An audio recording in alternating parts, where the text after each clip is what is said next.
आपल्या स्वार्थासाठी आईसारख्या शिवसेनेच्या पाठीत खंजीर खुपसते. त्याच्यावर तुम्ही काय विश्वास ठेवता? हे डरपोक लोक आहेत.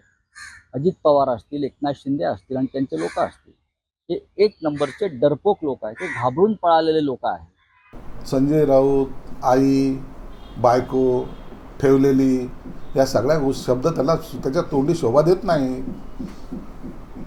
नातं जपायचं असतं, नात्याचा उद्धार करायचा नसतो, नात्याची वाच्यता करायची नसते. शिवसेना प्रमुख हे आमचे दैवत आहे, हे आम्हाला वारंवार सांगायची गरज नाही. तुम्हाला ते सिद्ध करावं लागतं. आमच्यात आणि तुमच्यात असलेला हा फरक आहे.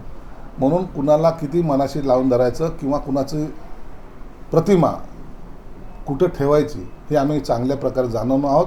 म्हणून शिवसेना प्रमुख असेल, शिवसेना प्रमुखांचे विचार असेल, ते आम्ही हृदयात जपलेले आहेत. आणि अशा लोकांकडून आम्हाला शिवसेना शिकण्याची किंवा समजण्याची आवश्यकता नाही. आणि बारामतीमध्ये तुम्ही लिहून ठेवा, मी सांगतो इथे, विक्रमी मताधिक्यानं सुप्रियाताई सुळे विजयी होत आहे. विक्रमी मताधिक्य. तो मोठा चाणक्य आहे. संजय राऊत सारखा चाणक्य कोणीच नाही. म्हणून जोपर्यंत दुसऱ्याची नैया डुबवत नाही तोपर्यंत तो त्याची तारीफ करण्यापासून थकत नाही.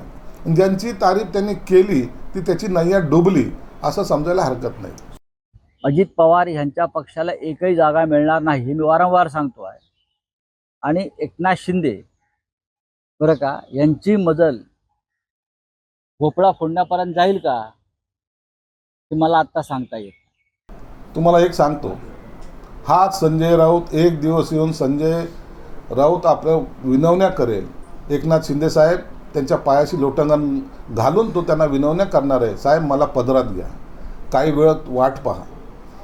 संजय राऊत सारखा निर्लज्ज माणूस दुसरा कोणी नाही. वेळ प्रसंगी तो काहीही करू शकतो. म्हणून काही दिवसानंतर हा तुम्हाला एकनाथ शिंदेच्या दरवाजात उभा असलेला पाहायला मिळेल.